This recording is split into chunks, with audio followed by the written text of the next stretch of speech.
que chacune et chacun d'entre vous sont en bonne santé à ce jour. Comme vous le savez, nous sommes dans une situation dans la circonscription, notamment au Texas, qui est difficile actuellement au niveau sanitaire, avec à peu près 5 500 cas de ces dernières 24 heures et une saturation progressive de nos hôpitaux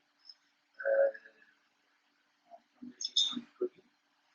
Donc c'est un moment un petit peu qui reste très compliqué et qui va certainement l'être encore pendant de nombreuses semaines.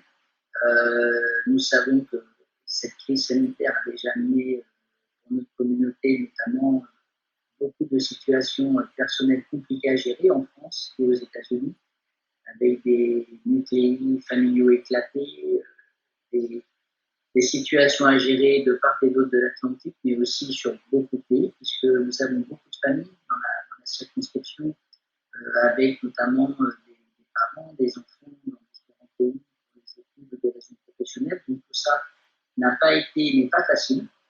Donc on est bien sûr avec toute l'équipe des Français du Texas et du Sud-Ouest à votre disposition pour toute question que vous avez. On sait aussi qu'en plus de cette situation sanitaire, il y a des situations économiques, professionnelles qui sont compliquées pour nombreuses personnes de la circonscription.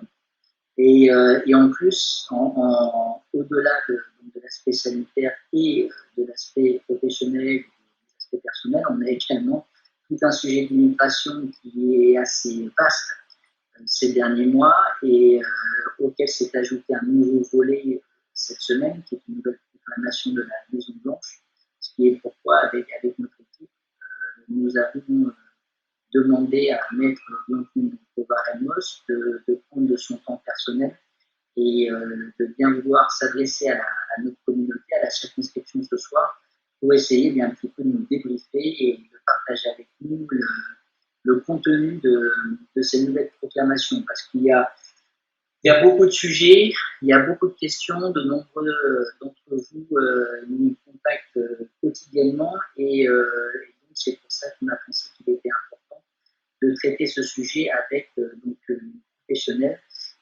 de façon à essayer de partager avec vous des éléments de fait qui sont importants, parce que c'est tous des sujets qui nous sont extrêmement proches et des questions absolument critiques. Donc voilà, donc bienvenue à vous encore une fois. Nous allons utiliser le chat, donc je répète, comme nous l'avons fait pour chacun de nos webinaires d'innovation, que Eglantine ne peut pas répondre à des questions personnelles.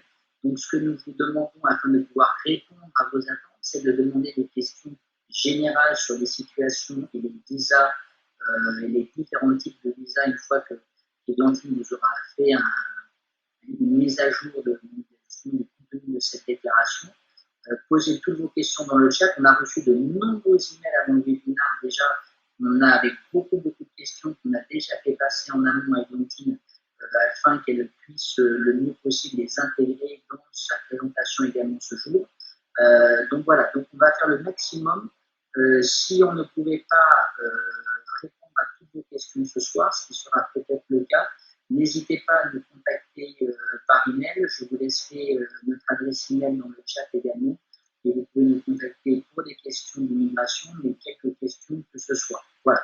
Donc, sur ce, vous connaissez maintenant Maître Eglantine Kovaremos, qui est une personne extrêmement impliquée dans notre communauté française et franco-américaine francophone à Houston et au Texas, au sein de nombreuses organisations et associations. Elle a un cabinet, son propre cabinet d'immigration aujourd'hui, et donc elle est au fait et traite quotidiennement l'ensemble des sujets et des questions que l'on va aborder ce soir. Donc Eglantine, merci de prendre de ton temps pour être parmi nous infiniment, et donc je te passe la parole afin de commencer à nous expliquer un petit peu ce qu'il en est de cette nouvelle proclamation. Merci beaucoup à toi. Avec plaisir. Bonsoir à tous. Voilà, donc il y a beaucoup de chamboulements, il y a beaucoup de stress. Je vais essayer de vous clarifier les choses, de simplifier les choses. Mais je veux aussi rentrer un petit peu plus dans le détail parce que je pense qu'il y a beaucoup de confusions qui sont liées à l'utilisation de termes qui sont pas si faciles que ça. Et j'ai remarqué qu'il y a beaucoup de confusions du fait qu'il y a beaucoup de proclamations et d'éléments qui ont bougé sur le printemps. Et donc, au lieu de commencer tout de suite avec la proclamation de l'individu, je vais finir avec ça, je vais vous remonter dans le temps et on va commencer à partir de mars. Vous êtes tous déjà au courant qu'il y a une proclamation le 11 mars et une directive le 13 mars qui suspend l'entrée sur le territoire américain de toute personne qui a été présente sur le territoire de l'espace Schengen et donc de la France dans les 14 jours précédents. Cette proclamation, elle avait été annoncée pour 30 jours quand il y a eu l'intervention du président américain, mais dans le texte, elle n'avait pas de fin. Donc, à l'heure actuelle, elle est toujours en place. Elle n'a pas été annulée, elle n'a pas été remplacée. Donc, la proclamation qui est effective sur l'espace Schengen, elle est là. Ça veut dire que si on est sur le territoire français et qu'on essaye de venir directement sur le territoire américain sans être sorti de l'espace Schengen pendant au moins 14 jours, on ne va pas pouvoir rentrer sur le territoire américain sauf si on bénéficie d'une exemption. Donc, aujourd'hui, on parle des règles, des proclamations, mais aussi des exemptions, et je vais passer un petit peu de temps parce que les règles et les exemptions se ressemblent, mais sont différentes sur chacune des proclamations. D'accord?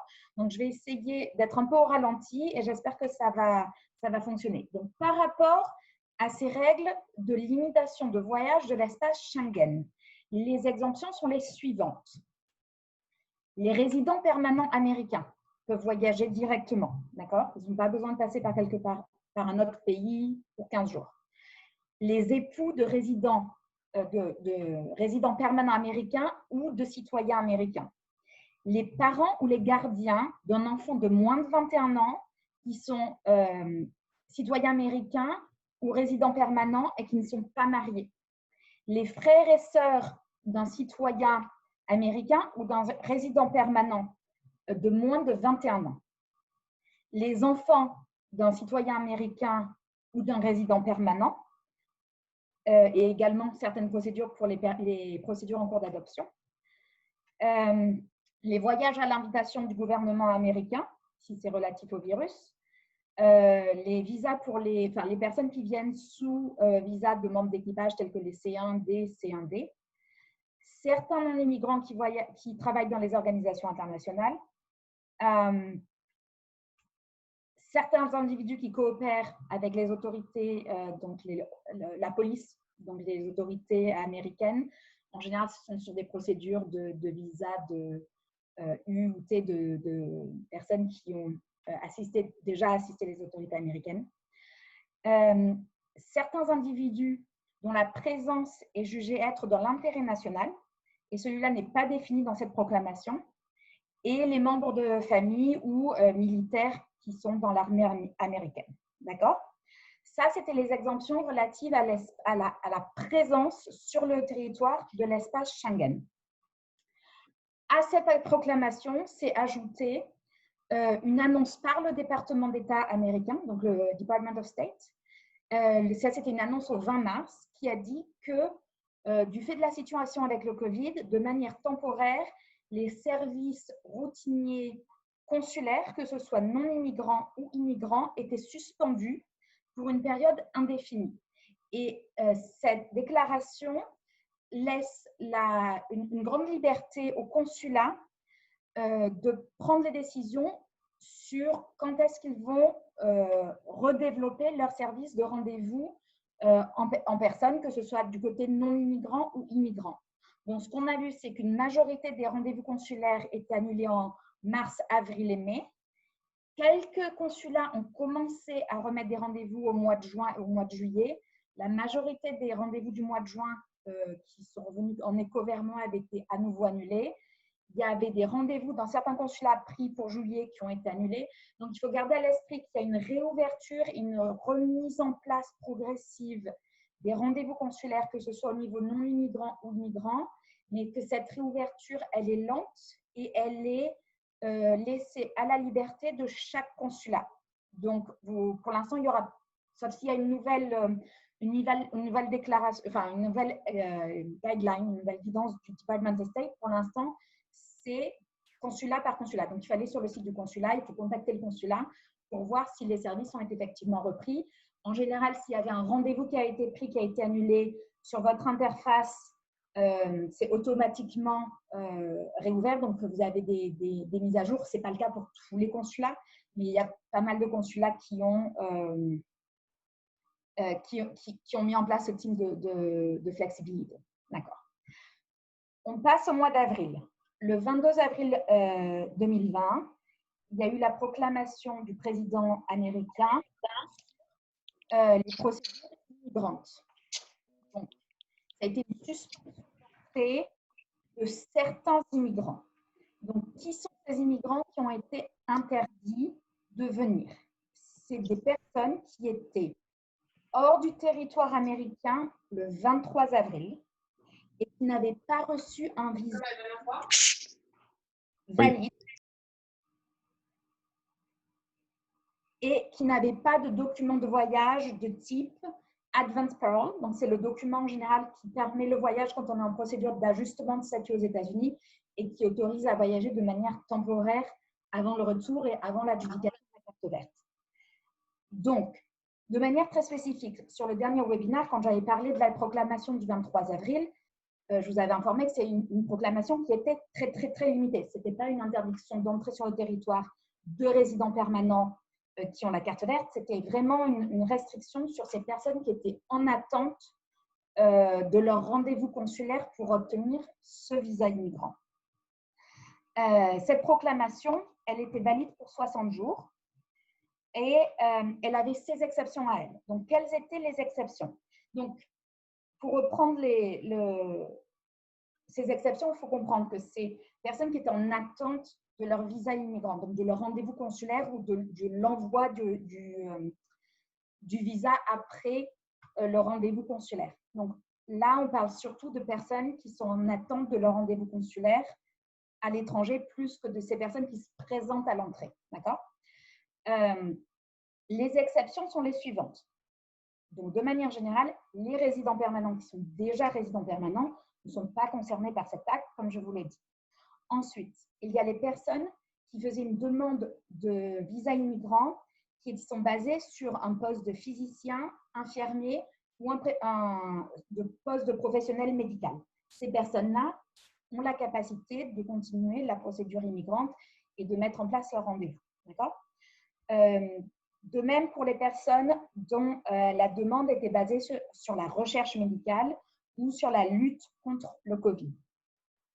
Ensuite, les personnes dont la demande était basée sur un travail essentiel pour combattre, se remettre ou alléger des conséquences du Covid. Il y avait une exemption spécifique pour les investisseurs qui avaient fait un investissement à but immigrant, donc sur la catégorie EB5. Les époux et épouses de citoyens américains, les enfants de moins de 21 ans des citoyens américains qui étaient en procédure d'adoption, les personnes qui avaient coopéré avec les autorités, les forces de l'ordre américaines, et donc les militaires et leurs familles, donc les militaires de l'armée américaine, et certains demandeurs de visa, les visas immigrants spéciaux, c'était pour les Irakiens et les Afghans, donc quelque chose de très séparé. Voilà. Donc, je vous ai refait le cadre un peu historique de ces quelques derniers mois. Maintenant vient lundi, le 22 juin, lundi soir.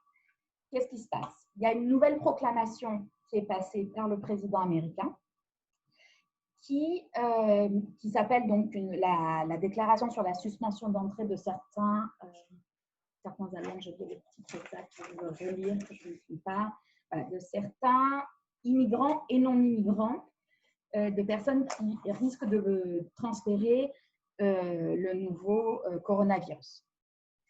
Cette proclamation, elle est devenue effective au 24 juin, donc c'était mercredi, d'accord? Et cette proclamation a plusieurs aspects, mais en termes de deux aspects principaux. Le premier étant qu'elle prolonge la proclamation dont je viens de parler, donc celle sur les personnes qui étaient en attente d'un visa immigrant. Cette proclamation-là est prolongée dans les mêmes termes, du moins à ma compréhension, dans les mêmes termes jusqu'au 31 décembre 2019. Donc, ça veut dire que ce que je viens de vous expliquer en termes de la proclamation du 22 avril, ça continue. C'est prolongé, elle n'est pas arrêtée, c'est prolongé jusqu'au 31 décembre. D'accord? Le deuxième volet primordial qui a été le sujet je pense, le plus grand élément de peur, c'est la spécification de certains visas non immigrants. Donc, c'est une proclamation qui a, dans cette partie non immigrante qui a deux aspects. Elle touche certains visas et elle a des critères sur ces visas, sur qui est affecté, qui sont spécifiques. Donc, d'abord, quels sont les visas qui sont affectés? Ce sont les visas H1B, qui sont pour les postes d'occupation de spécialité. D'accord? Les visas H2B, qui sont les visas pour les positions temporaires non agricoles.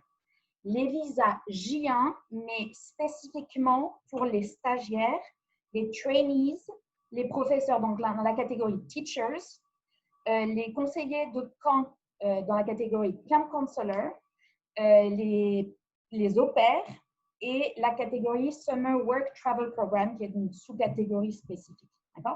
Ça veut dire que seules ces sous-catégories que je viens de lister sont touchées. Les J1 pour les étudiants ne sont pas spécifiquement listés sur l'ordre, donc ne sont pas censés être affectés. Et la dernière catégorie de visas affectés, ce sont les L1 pour les transferts d'employés. Et en plus de ces 4 catégories, ça touche également les dépendants, qui est donc les époux et les enfants de moins de 21 ans, qui accompagnaient ou planifiaient d'accompagner le principal, donc le travailleur ou la travailleuse, ou qui planifiaient de rejoindre le principal. D'accord? Donc, qui allait venir de manière séparée plus tard. Donc, ça, c'est quel cadre on touche et maintenant, quels sont les critères? Les personnes qui sont… donc là, en fait, je vais refaire un point avant de vous expliquer ça. La manière dont la proclamation est rédigée et comme vous l'avez remarqué, n'est pas vraiment claire. Elle est ambiguë, c'est le moindre que je puisse dire, et elle utilise des termes qui ne sont pas définis. Donc, elle a causé beaucoup de confusion, et pas que pour les personnes qui sont affectées, mais pour les praticiens d'immigration. Nous sommes tous en débat depuis lundi sur qui est concerné par certains thèmes ou qui n'est pas. Donc, je vais vous lire les termes, puis je vais y revenir. Donc, dans les 4 catégories de visas qu'on vient de lister, H1B, H2B, J1, L1A, L1B et les dépendants H4, J2 et L2, les personnes qui étaient hors des États-Unis le 24 juin ou qui n'avaient pas un visa non immigrant valide, je ne vais pas mettre je vais mettre I, pardon, et qui n'avaient pas un visa non immigrant valide le 24 juin et qui n'avaient pas un document officiel de voyage autre qu'un visa le 24 juin, tel qu'une lettre de transport, un boarding foil ou un advance parole document, qui était valide le 24 juin ou qui a été issu après le 24 juin et qui autorise la personne à retourner aux États-Unis, ces personnes-là sont interdites d'entrer. Donc là, je viens de lister la manière dont c'est écrit. D'accord? Donc, c'est des expressions qui sont très chargées de sens. Donc, hors des États-Unis, ça, c'est clair. Donc, on a une différence entre les personnes qui étaient aux États-Unis et les personnes qui n'étaient pas aux États-Unis. Ça, c'est très clair. Mais qui n'avaient pas un visa non immigrant valide, ça, c'est beaucoup moins clair. Donc, je vais revenir là-dessus de manière plus détaillée. Mais donc, ça, c'est le cadre. Derrière, il y a des exemptions dans la proclamation qui sont listées. Donc, quelles sont ces exemptions pour cette proclamation? D'abord, c'est réitéré que les résidents permanents américains qui ont déjà leur résidence ne sont pas affectés. Ensuite, les époux, épouses et enfants de moins de 21 ans non mariés d'un citoyen américain. Toute personne qui cherche à entrer aux États-Unis pour offrir du travail ou des services essentiels à la chaîne alimentaire américaine. Et ensuite, toute personne dont la présence est déterminée d'être dans l'intérêt national et qui est défini dans la proclamation. Donc, à la différence de la déclaration de Schengen, ici, on a une guideline qui est générale, mais qui est là, et qui dit que l'intérêt national, c'est défini pour des personnes qui sont critiques pour la défense des États-Unis, les forces de l'ordre, la diplomatie ou la sécurité nationale américaine. Des personnes qui sont impliquées dans le service de soins médicaux aux individus qui ont contracté le Covid et qui sont hospitalisés. Les personnes qui sont impliquées dans la provision de recherche médicale dans une institution américaine pour aider les États-Unis à combattre le virus. Et les personnes nécessaires pour faciliter la reprise économique immédiate et continue des États-Unis. Ce sont les exemptions qui sont listées noir sur blanche. D'accord ? Derrière la déclaration, elle dit aussi que les agences vont devoir publier une explication de, de la manière dont ça va être mis en place. Et donc, il y a eu des petites déclarations, des premiers éléments d'explication. Et donc, du côté du Department of State, sur la première déclaration, ils ont dit que d'abord, ils voulaient confirmer qu'aucun visa ne serait révoqué dû à la proclamation. Donc, le fait que les visas, elles, sont touchés, ça n'entraîne pas une annulation d'un visa qui est valide dans le passeport. D'accord ? Peu importe où était la personne, ce visa reste valide en lui-même. Donc, Églantine, c'est une question qu'on a beaucoup. Donc, toutes les personnes aujourd'hui qui ont des visas, en aucun cas, aucun de ces visas n'est révoqué. Tous les visas que les personnes ont actuellement restent valides. Ils restent valides. Est-ce que la personne peut entrer est une question séparée. D'accord. D'accord. Mais sur le premier point, c'est que tous les visas que les personnes ont actuellement restent valides. Oui. D'accord. Après, est-ce que la personne peut voyager? Est-ce qu'elle est suspendue? Ça, c'est si on rentre dans les critères. Donc là, je vais continuer les critères, Jean-François. Puis je vais revenir dans le détail parce que je pense que c'est très important d'entendre les explications d'agence pour comprendre l'étendue de la complexité. Absolument. Donc, le Department of State ensuite a dit que pour les demandes de visa immigrants, ils considèrent que les enfants qui vont bientôt atteindre 21 ans ou qui sont proches donc il y a des règles qui s'appellent CSPA, donc c'est des Child Protections Act qui permet de maintenir une dépendance au-delà de 21 ans pour une petite période. Donc, je ne rentre pas dans le détail, c'est très compliqué. Mais ces enfants qui vont aging out, c'est un concept légal, qui seront bientôt plus éligibles en tant que dépendants, sont considérés d'être dans l'intérêt national. Et donc, ces personnes-là peuvent demander le rendez-vous immigrant et puis après se présenter à la frontière parce qu'ils sont considérés dans l'intérêt national. D'accord ? Et ensuite, le Department of State utilise une expression, et je vais la lire en anglais parce que je pense que c'est très important. Leur interprétation, leur réécriture de ce qui a été mis dans la proclamation, c'est US citizens, lawful permanent residents, and aliens who are and were inside the United States, or those holding valid non-immigrant visas on the effective date are not subject to the proclamation. Donc ça, c'est l'interprétation du Department of State. Alors, pour la lire en français, je vais essayer de la lire correctement, c'est les citoyens américains, les résidents permanents, qui sont déjà résidents, et les étrangers qui sont ou qui étaient aux États-Unis, ou ceux qui avaient un visa non immigrant valide à la date effective, donc qui était le 24 juin, ne sont pas sujets à la proclamation. Donc, ça, c'est la version Department of State. Ensuite, on a une interprétation de Department of Homeland Security. Et cette agence, elle utilise cette expression. The stipulations will not apply to foreign workers already in the country on existing visas or foreign nationals already in possession of visas at the time of the proclamation's effective date.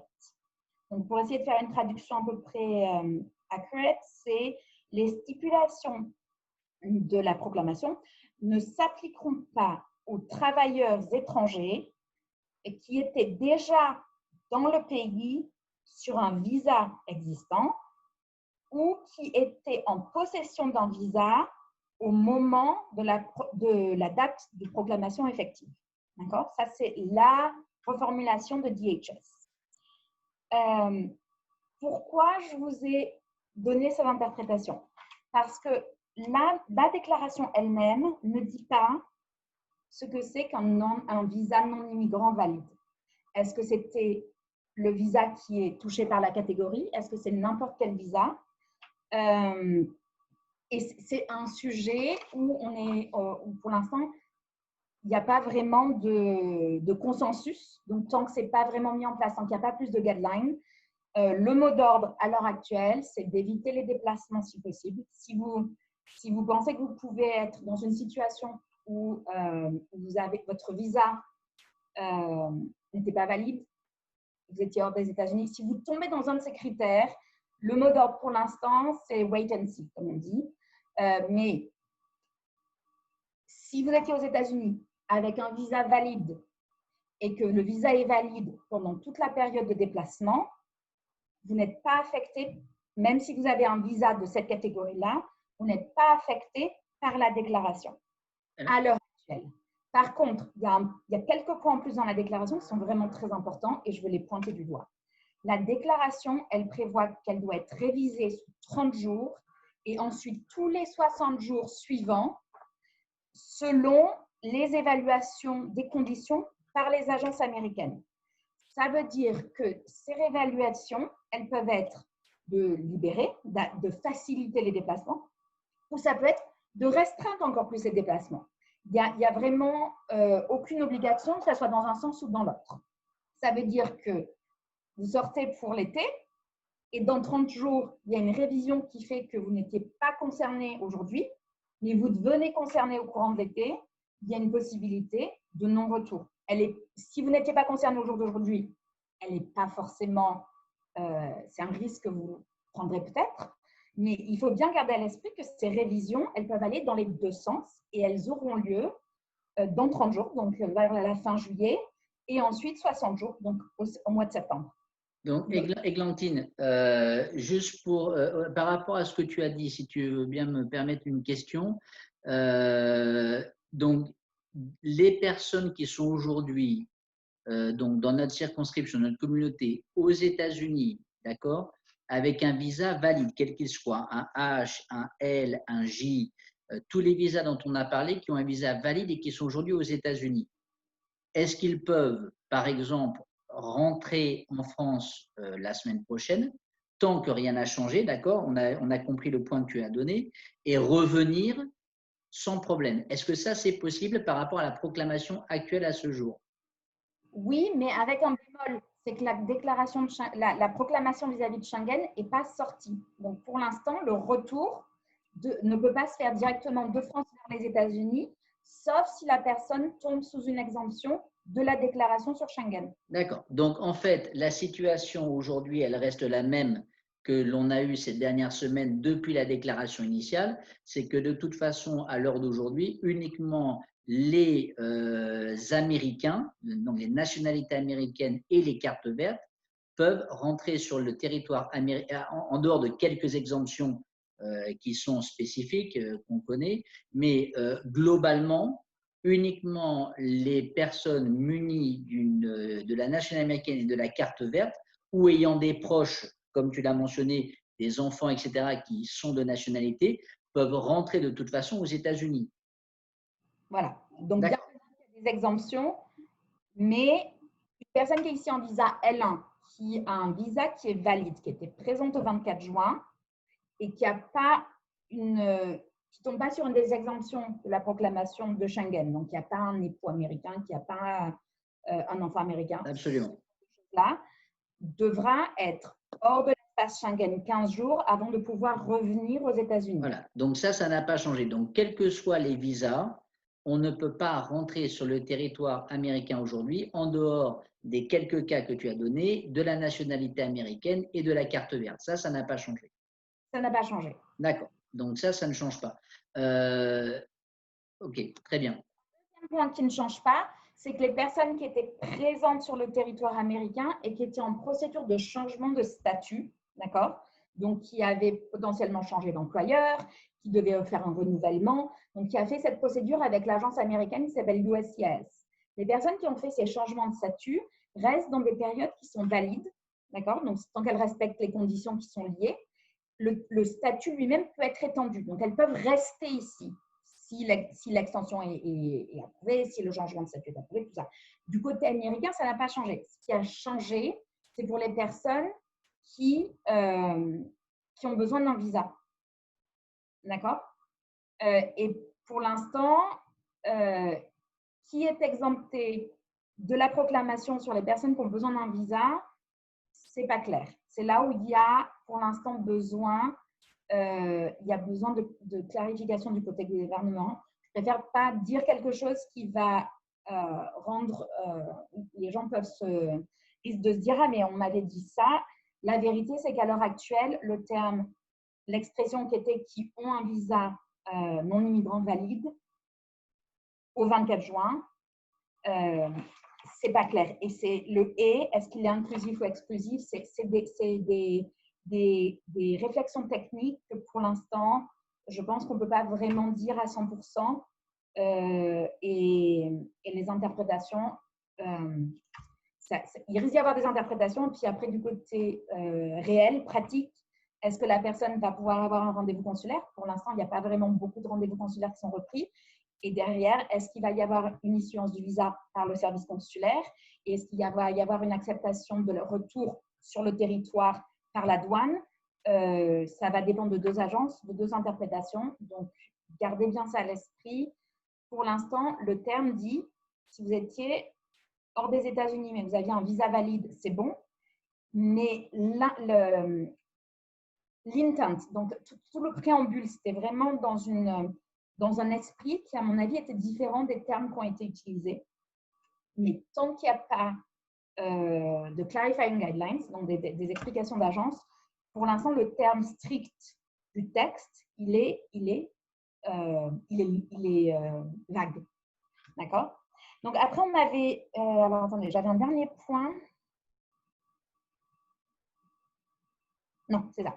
Donc, après, j'ai un peu fait un forum question-réponse un peu initial, un peu pratique sur certains points que je peux éclairer, au moins sur des choses qui sont plus claires comme celles qu'on vient de discuter. Donc, l'ordre a-t-il un impact sur le renouvellement des autorisations de travail des époux et des épouses qui sont éligibles pour une IED? D'accord? Non. Dans l'immédiat, il n'y a aucun changement, il n'y a pas d'impact. Donc, sauf contre-ordre, sauf évolution dans le futur, au jour d'aujourd'hui, il y a toujours la capacité d'envoyer ce I-765. Peut-on voyager cet été? Ah, ben ça, c'est la question qui veut des millions. Pour l'instant, mon conseil, c'est de faire attention et d'être bien préparé parce que si à l'heure d'aujourd'hui, vous êtes exempt, ça ne veut pas dire que vous serez exempt tout l'été. Je pense que les restrictions, elles sont réelles, elles vont potentiellement être renforcées. Donc, il faut bien planifier ces déplacements. Les Européens peuvent-ils nous rendre visite cet été? Je viens de répondre à Jean-François de manière très technique, c'est que non. La proclamation de Schengen est toujours effective. Donc, oui, ils peuvent venir. Si, par exemple, vous avez de la famille française qui vit au Mexique, qui n'a pas été en France depuis plus d'un mois, ou plusieurs années, peu importe, mais qui n'ont pas eu de contact sur l'espace Schengen, ils peuvent se déplacer vers les États-Unis. Alors, le Mexique et le Canada ont des restrictions sur les voyages essentiels, je ne vais pas rentrer dans le détail, mais grosso modo, si vous n'étiez pas sur l'espace Schengen, normalement, ce déplacement n'est pas problématique.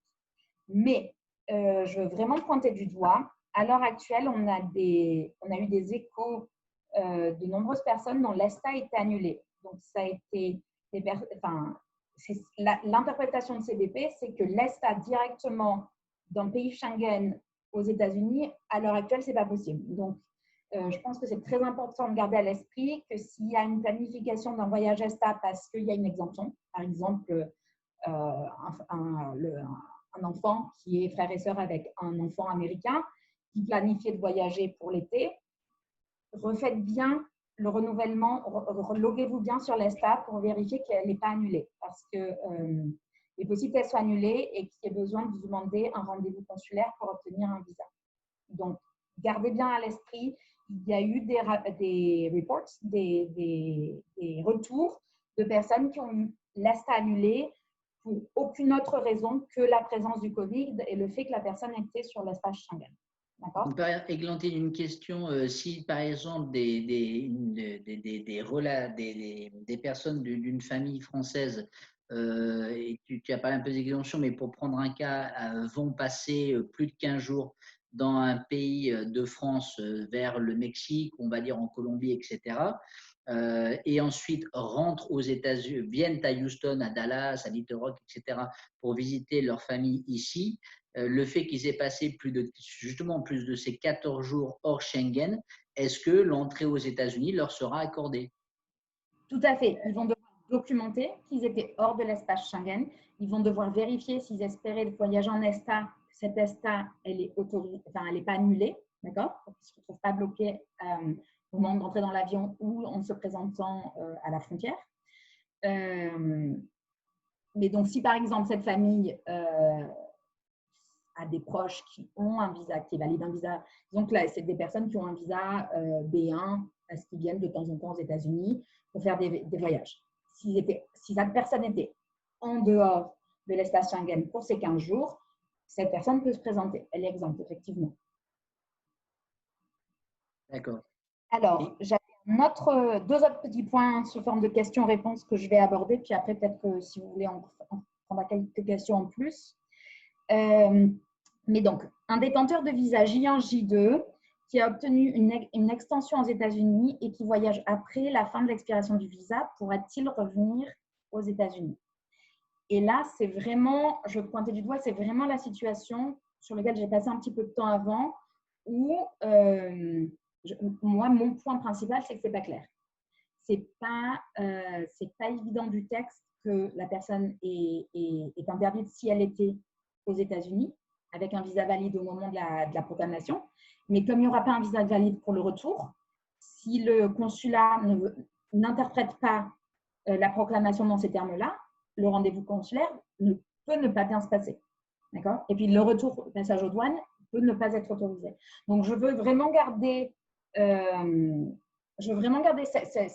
élément-là. Alors, s'il y a des clarifying guidelines, je serais ravie de partager ça avec la communauté. Mais à l'heure actuelle, dans le texte noir sur blanc, j'ai pas une réponse vraiment dessus. Ensuite, j'ai une dernière question que je voulais aborder. Est-ce que les procédures de demande de carte verte basées sur l'emploi sont impactées par la proclamation? Dans l'immédiat, non. Pour l'instant, cette proclamation, elle touche les entrées et les sorties.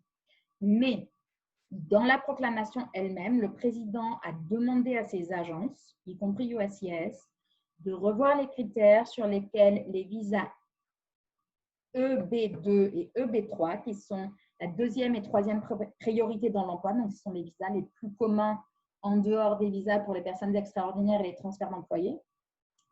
La proclamation demande aux agences de revoir les termes et les critères de la procédure.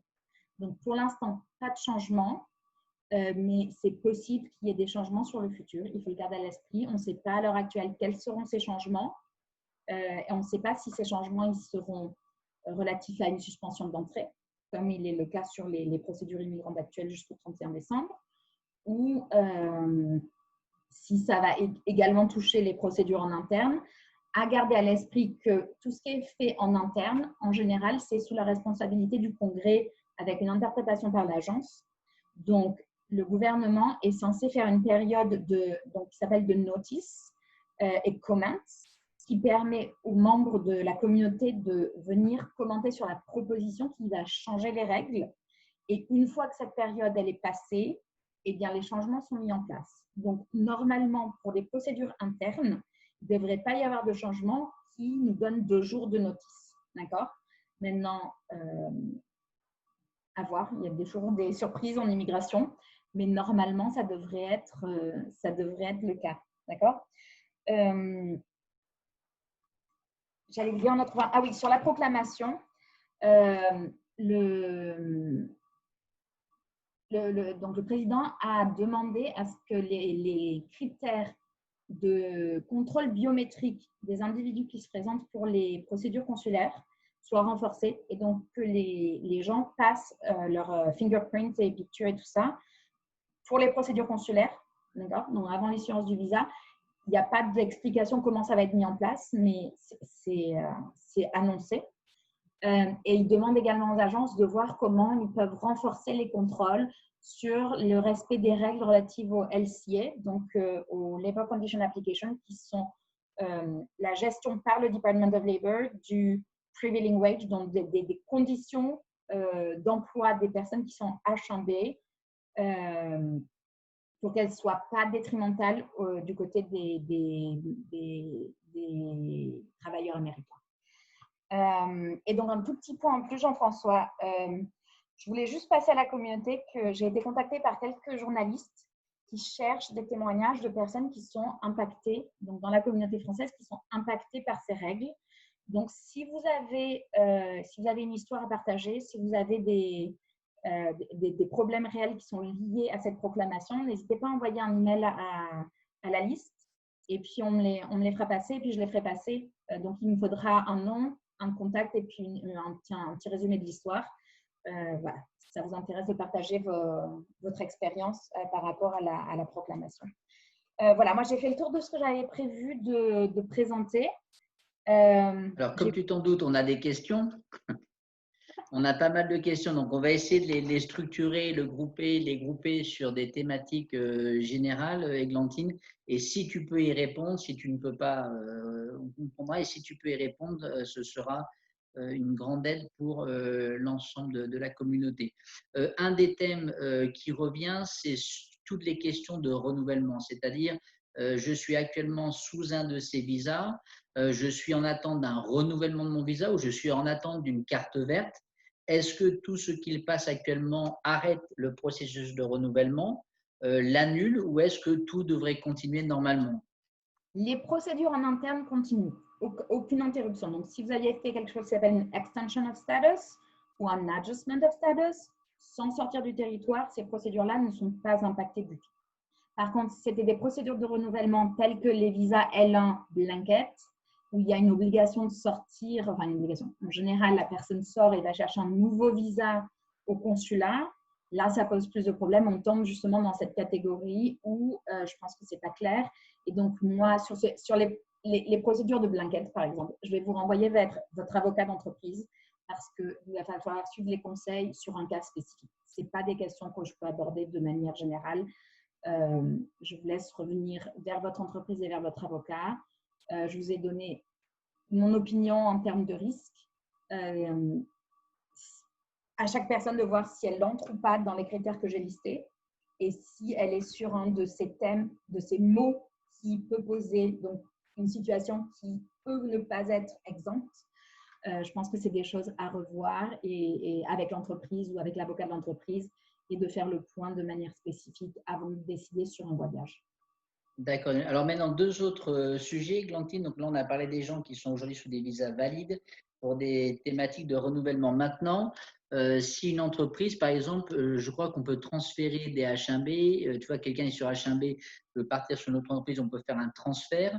Donc ça, la première question, est-ce qu'aujourd'hui, les processus de transfert sont possibles ou non? Et la deuxième question, est-ce qu'aujourd'hui, du fait de cette proclamation, par contre, les nouvelles demandes, donc une nouvelle demande des visas dont tu as parlé, aujourd'hui sont simplement arrêtées pour le moment?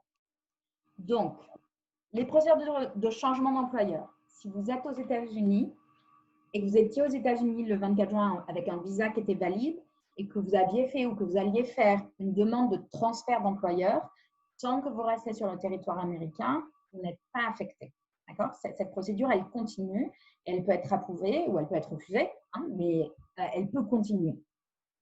Par contre, la question de savoir si le visa valide, il est défini comme étant le visa valide que vous aviez le 24 juin et qu'un nouveau visa peut être issu, ou est-ce que c'est défini comme étant un visa valide de la catégorie? C'est pas clair. Donc, la procédure consulaire elle-même, elle risque de pas être disponible.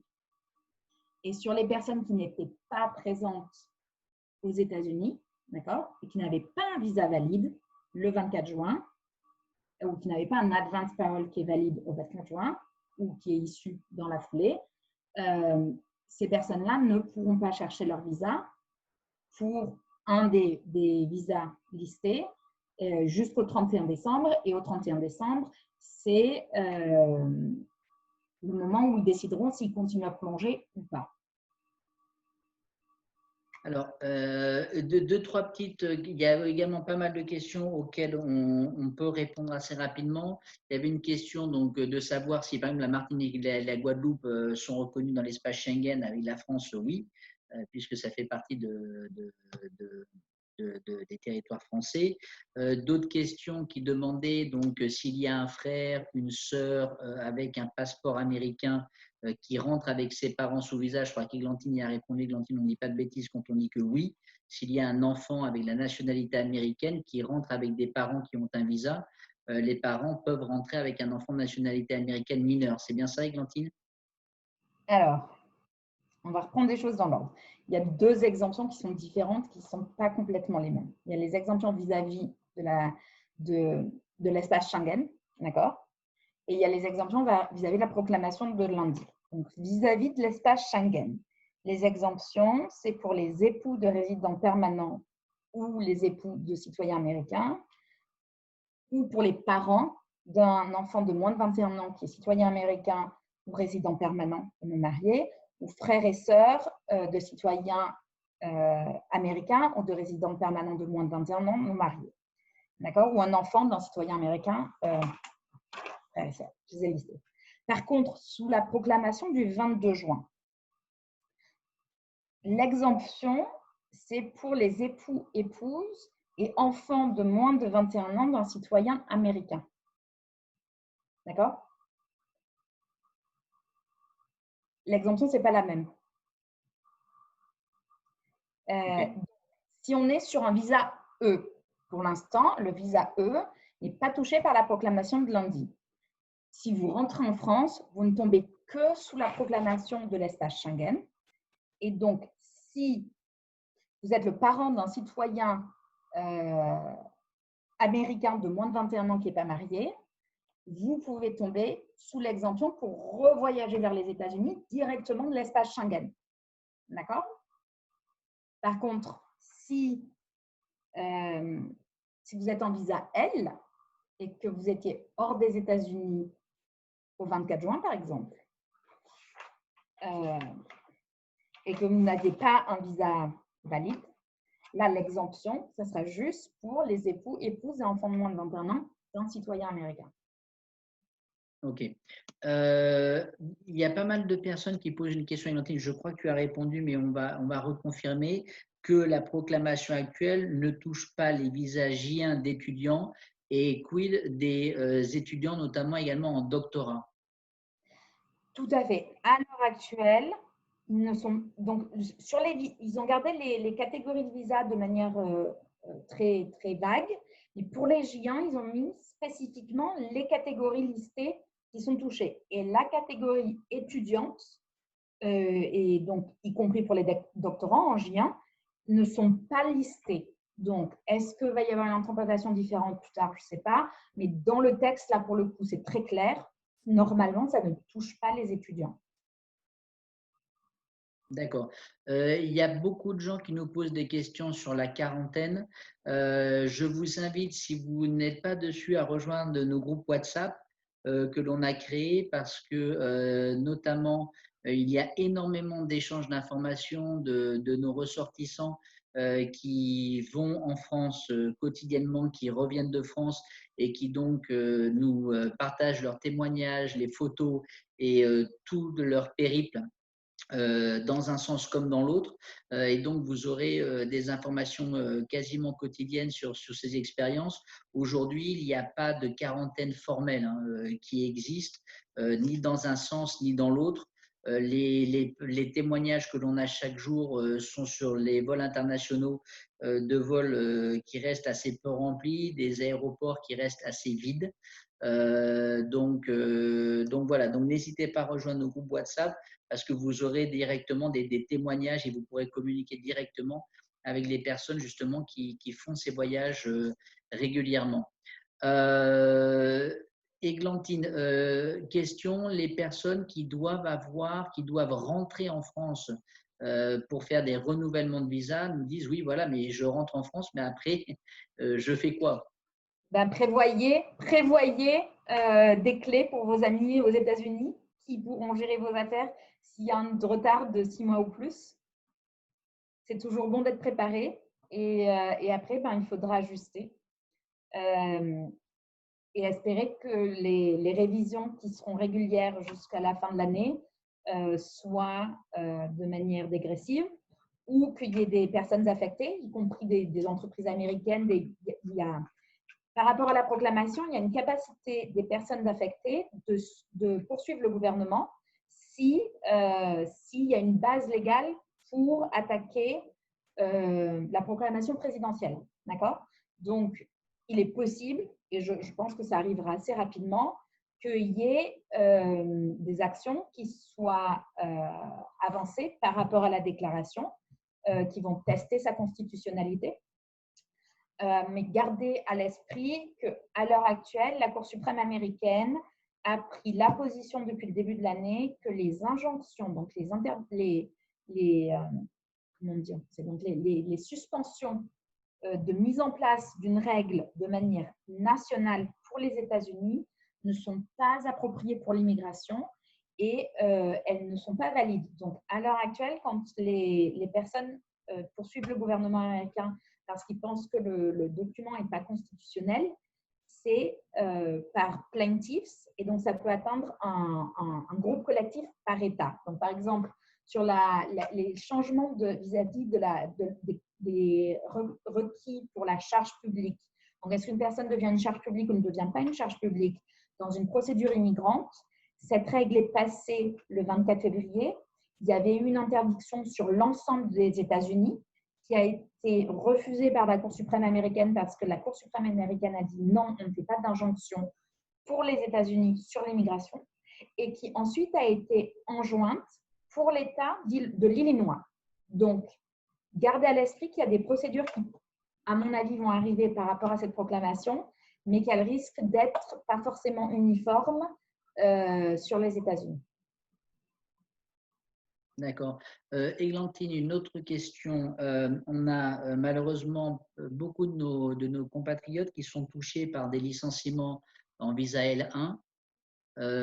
Quels sont les délais pour eux avant de devoir quitter le territoire américain?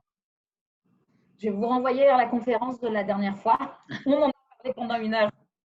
Oui. Les règles n'ont pas changé.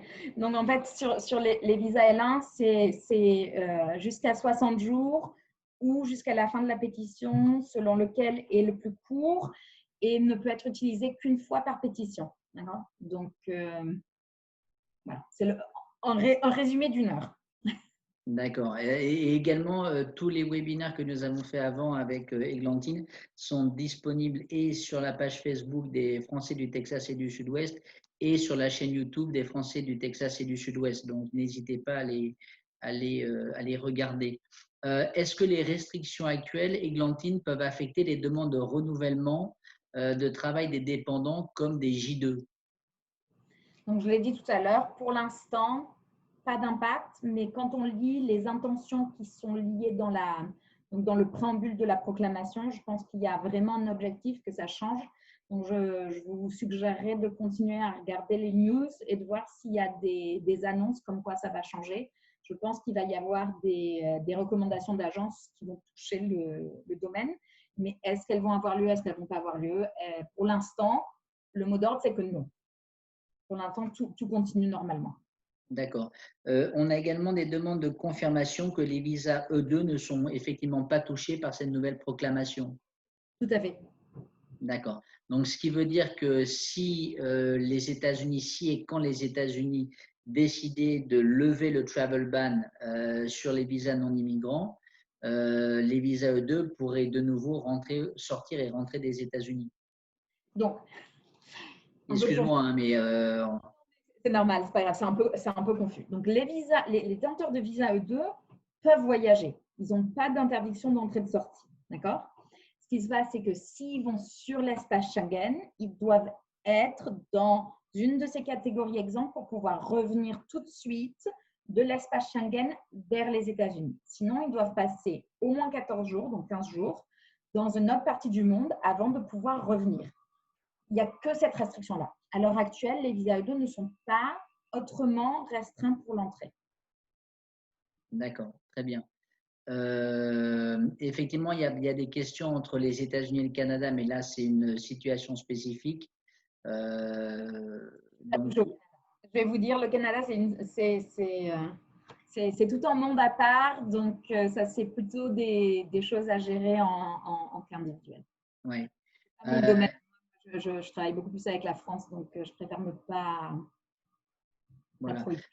Donc, on a adopté, je regarde si on a bien essayé de couvrir l'ensemble des questions qui avaient été posées et auxquelles nous pouvions répondre. Je pense qu'on a répondu à un maximum de questions également.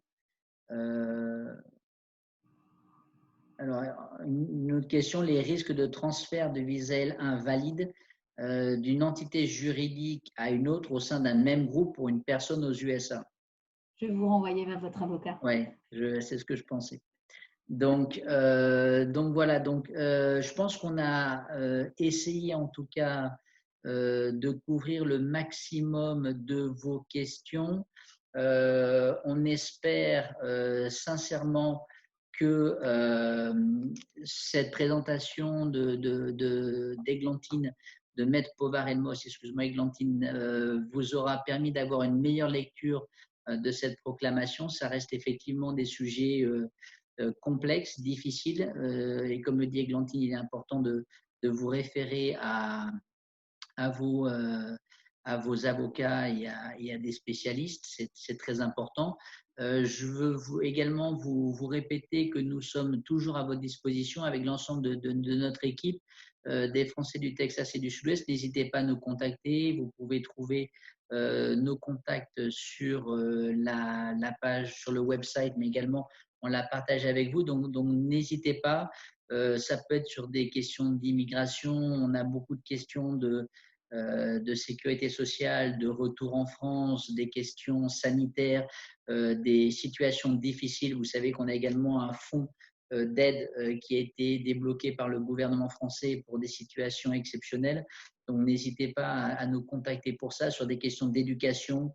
On est là pour être à votre disposition et essayer de simplifier des procédures ou des situations lorsque nous le pouvons, nous le ferons avec grand plaisir en coopération avec toutes les équipes du consulat, de l'ambassade, les équipes en France également.